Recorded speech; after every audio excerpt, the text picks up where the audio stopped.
మకర రాశి వాళ్లకు ఈ వారం మిశ్రమంగా ఉన్నప్పటికీ కొంత ఎక్కువగానే అనుకూలమైనటువంటి ఫలితాలు పొందుతూ ఉంటారు. కళారంగంలో ఉన్నటువంటి వాళ్లకు చక్కని అవకాశాలు కలిసి వస్తూ ఉంటాయి.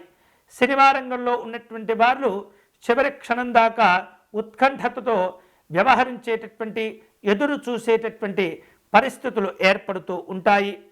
ప్రయాణాలు లాభదాయకంగా ఉన్నప్పటికీ వాటి కోసమే తీవ్రంగా కష్టపడవలసిన అవసరాలు ఏర్పడుతూ ఉంటాయి.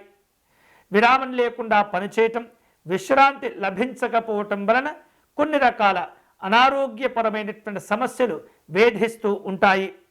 ఆర్థికంగా లాభాలు పొందుతూ ఉంటారు. అయితే అనవసరమైనటువంటి ఆలోచనలు కొంత ఇబ్బంది పెడుతూ ఉంటాయి. లాభాలు పొందటం, ఆరోగ్యాలు కాపాడుకోవటంలో పెద్దవారి యొక్క సలహాలు సూచనలు పాటించటం అనేది చాలా చాలా మంచిది. శుభ కార్యక్రమాలు నిర్వహించటంలో, వాటిని జరపటంలో బంధువులతో కాస్త మనస్పర్ధలు ఏర్పడబోతూ ఉన్నాయి. వాటి విషయంలో కూడా ఈ వారం మీరు జాగ్రత్తగా వ్యవహరించాలి. పారిశ్రామిక రంగాల్లో ఉన్నటువంటి వాళ్లకు కాస్త ఇబ్బందులు ఎదురైనప్పటికీ ముందు జాగ్రత్తలు తీసుకోవటం ద్వారా, పెద్దవారిని సంప్రదించడం ద్వారా కొంత మెరుగైనటువంటి ఫలితాలు పొందగలుగుతూ ఉంటారు. సాంఘిక జనసంక్షేమ సంబంధమైనటువంటి కార్యక్రమాల్లో పాల్గొంటారు. ఇతరులకు మీపైన అసూయ, రాగద్వేషాలు పెరుగుతూ ఉంటాయి.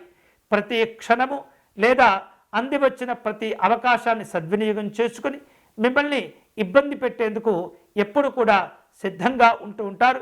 వారి విషయంలో కూడా జాగ్రత్తగా ఉండటం మంచిది. ఈ వారం మకర రాశి వారు సమస్యలను దూరం చేసుకునేందుకు, అనుకున్న ప్రయోజనాలు పొందేందుకు, సంతోషాలను ప్రశాంతతను పొందేందుకై ఆంజనేయ స్వామివారిని పూజించటం మంచిది. ఆంజనేయ స్వామివారి బడబానల స్తోత్రము, ఆపదుద్ధారక హనుమ స్తోత్రమును పారాయణం చేయటం అనేది చాలా చాలా మంచిది.